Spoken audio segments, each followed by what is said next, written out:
Sectors પણ છે અને શેર પણ છે, બંને પર જ આપણને બ્રોકરેજ રિપોર્ટ આવતા જોવા મળ્યા છે. શરૂઆત આપણે સેક્ટરથી કરશું તો રિયલ એસ્ટેટ પર HSBCએ પોતાનો મત જાહેર કર્યો છે. તેમણે સિલેક્ટેડ કંપનીઓ માટે ખરીદારીની સલાહ આપી છે, જેમાં શોભાનો શરૂઆત થઈ છે. શોભા માટે તેઓ ખરીદારીની સલાહ આપી છે.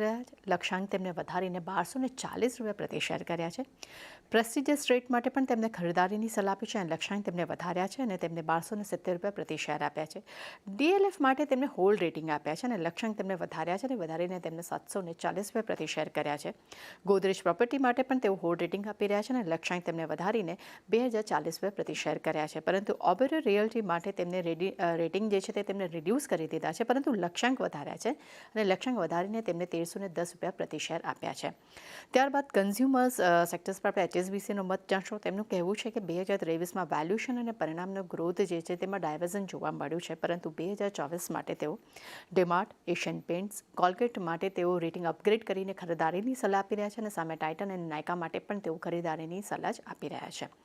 ત્યારબાદ ડિક્સન પર UBSAનો મત જાણશો. તેમણે અહીંયા ખરીદારીની સાથે કવરેજ શરૂ કરી દીધું છે. અહીંયા લક્ષ્યાંક તેમને ₹7,700 પ્રતિ શેર આપ્યા છે.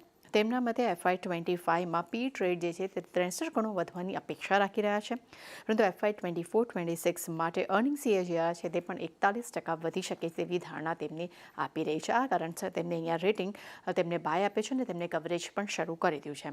ત્યારબાદ અંપર એન્ટરપ્રાઇઝિસ પર આપણે UBSAનો મત જાણશું. તેમને અહીંયા ખરીદારીની સાથે કવરેજ શરૂ કર્યું છે. અહીંયા લક્ષ્યાંક તેમને ₹4,075 પ્રતિ શેર આપ્યા છે.